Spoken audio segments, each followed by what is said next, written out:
சகோதரிகளுக்கு நண்பான வணக்கம். இந்த முப்பெரும் விழாவை சிறப்பாக நடத்தி கொண்டிருக்கும் அனைவருக்கும் பாராட்டுகள். தம்பி சுவாமிநாதன் அவர்கள் அழைக்கும் பேரில் நான் இதில் பங்கேற்கிறேன். கரூர் பக்கத்தில் எங்களுக்கு அவ்வளோ போக்குவரத்து இல்லை, சம்மந்தம் இருக்குது. சமுதாயமாக ஒன்றும் பெரிய சம்மந்தம் இல்லை. எங்களுக்கு மதுரை, ராமநாதபுரம், சிவகங்கை, விருதுநகர், தேனி, தூத்துக்குடி, திருநெல்வேலி தான் சமுதாய கூட்டங்கள்லாம் நடத்திட்டு இருக்கிறோம். இன்னைக்கு கரூர்லேயும் நாங்கள் பங்கேற்போம். இந்த பள்ள குடும்பம் 7 பிரிவு இருக்கு. இந்த 7 பிரிவையும் சேர்த்து அந்த கடைசியாக இருக்கக்கூடிய தேவேந்திர குல வேளாளர்ன்ற ஒரு பேரை நம்ம எடுத்துக்கிட்டோம். இதில் நிறைய விஷயம் இருக்கு. ஆனால் அதெல்லாம் நம்ம டிஸ்கஸ் பண்ண வேண்டாம். நம்மளுடைய பூர்வீக பேர் மள்ளர், அதுக்கு அடுத்து குடும்பங்கள். இப்போ நம்ம இத்தனை பிரிவுகள் இருந்த இந்த ஒற்றுமை இல்லை அப்படின்றது ஒரு பெரிய விஷயமா சொல்லிட்டு இருக்கிறாங்க. நம்மெல்லாம் ஒன்றா இல்லையே தவிர ஒற்றுமையாக தான் இருக்கிறோம். ஒரு இடத்துல பிரச்சனைனா நாடு முழுசு நம்ம கொந்தளிப்போம். இப்போ குடும்பங்கள் குடும்பியாகவும் பல்லர்கள் பல்லாக்களாகவும் தேவேந்திரர்கள் தேவேந்திராவும் வட இந்தியா முழுசு இருக்கிறாங்க. எல்லாரும் ஒரு கூட்டத்தை சேர்ந்தவங்கன்றத சரித்திர சான்றுகள் நிரூபிச்சுட்டு வருது. இந்த கீழடி ஆய்வு அனைத்துமே நம்மளுடைய சமுதாயத்தினுடைய தொல் வரலாறு. இதை மறைக்கிறதுக்கு சில கட்சிகள் முயற்சி செய்து வருது. அவங்க இங்கே இருக்கக்கூடிய திராவிட கட்சிகளை கையில் எடுத்துக்கிட்டு எல்லாம் பண்ணுறாங்க. நம்ம முன்னேற்றம் அப்படின்றது நம்ம மற்றவங்களோட எவ்வளோ சார்ந்து இருக்கிறோம் அப்படின்றத பொறுத்து இருக்கு. அதை மறந்துடாதீங்க. நம்ம மற்றவங்களோட சார்ந்து இருக்காத வரைக்கும் சமுதாய முன்னேற்றம் வராது. அரசியல் மாற்றம் இல்லாமல் எந்த சமுதாய மாற்றமும் வராது.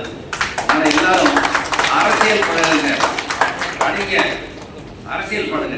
சொன்ன மாதிரி யார் நம்மை பட்டியலிலிருந்து மாற்றித் தருகிறார்களோ அவருக்கு வாக்களிப்போம் என்ற ஒரு தீர்மானத்தை எடுத்துக்கொள்ளுங்கள்.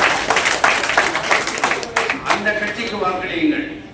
சமுதாயம் முன்னேறும், மொத்த தமிழகமும் முன்னேறும். தமிழகம் காக்கப்படும், தமிழும் காக்கப்படும்.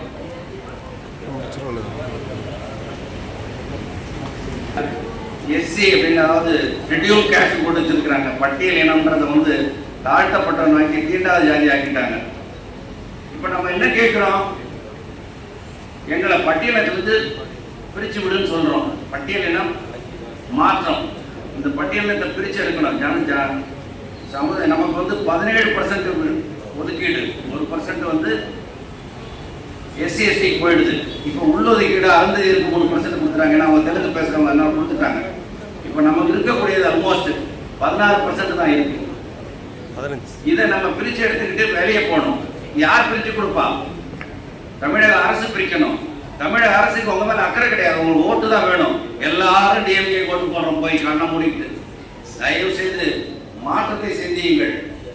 இதுவரை தமிழக அரசில் தமிழ்நாட்டில் ஆட்சி செய்த திராவிட கட்சிகள் எதுவும் தேவேந்திர பல்லர்களை பற்றி பேசுனது கிடையாது, யோசனை கிடையாது. ஓட்டு போட வேணும். ஏமாந்து இருக்கிறோம். தயவு செய்து யோசிங்க. இந்த ஓட்டெடுப்புக்கு கணக்கெடுப்பு எடுக்கணும். ஜாதி வாரியா மொழி வாரியா கணக்கெடுக்கணும். தமிழ்நாட்டில் அரசாங்க வேலையில 46% தெலுங்கு பேசுறவங்க இருக்கிறாங்க. தமிழ் பேசுற 17% தான் இருக்கிறான். எது யார் நாடு? தமிழ்நாடா, நம்ம நாடா, இல்ல தெலுங்கர் நாடா? கொஞ்சம் யோசிங்க. நம்மள தமிழர்கள் நம்ம தான், ஆதி தமிழர்கள் நம்ம தான். நம்மளை சப்ரஸ் பண்ணி வச்சிருக்கிறாங்க. நம்ம எழுச்சி அடைய முடியாத ஒரு சூழ்நிலை. ஏன்னா வாய்ப்புகள் மறுக்கப்படுது, மறைக்கப்படுது. டெல்லியிலேருந்து கொடுக்கக்கூடிய பணத்தை திருப்பி அனுப்புறாங்க கவர்மெண்ட்.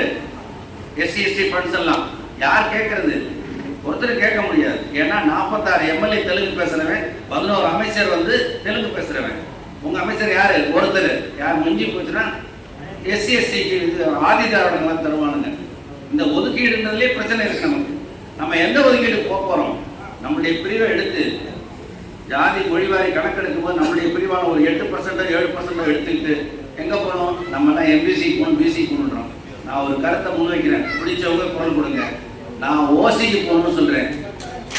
நான் பார்வர்டு கம்யூனிட்டி என்னையே கேட்கிறேன். 1927 சர்டிபிகேட்ல நான் பிராமின் ஹிந்து தான் கொடுத்துருக்கிறான். நம்ம ஆட்களுக்கு நான் பிராமின் ஹிந்து கடந்த கேடி மாநாட்டில் சீமானவர்கள் காமிச்சாங்க சர்டிபிகேட். ரெண்டாவது 1936க்கு முன்னாடி நம்ம வந்து எஸ்சி கிடையாது. 27, 42 இதெல்லாம் வருஷத்தை எடுத்து பார்த்தீங்கன்னா பேக்வர்ட் கம்யூனிட்டியில் இருந்துருக்கிறோம். சரி அதெல்லாம் விடுவோம். இப்போ ஏன் நம்ம ஓசிக்கு போகக்கூடாதுன்னு ஒரு கருத்து சொல்லுங்க. ஓசியில் 7 ஜாதி தான் இருக்கு, ஆனால் 46% ரிசர்வேஷன் இருக்கு. நம்ம ரிசர்வேஷன் 7% அந்த போகிறோம் ஓப்பன் நிறைய இருக்க சீட்டு நமக்கு. அதனால எல்லாரும் பிசிக்கு போடுறது எம்பிசிக்கு போடுறத பார்வர்ட் கம்யூனிட்டியாக போட்டு ஓட்டு போடுங்க. அதுக்கான முயற்சி எடுப்போம். முதல் கட்டமாக பட்டியலுக்கு வெளியே போறதுக்கு எந்த கட்சி உறுதி தருகிறதோ அந்த கட்சிக்கு வாக்களித்து தமிழக அரசை மாற்றுங்கள். நமக்கு நம்முடைய இனத்துக்கு பெரிய மாற்றம் வரும். தமிழும் காக்கப்படுவான். வாய்ப்புக்கு நன்றி, வணக்கம்.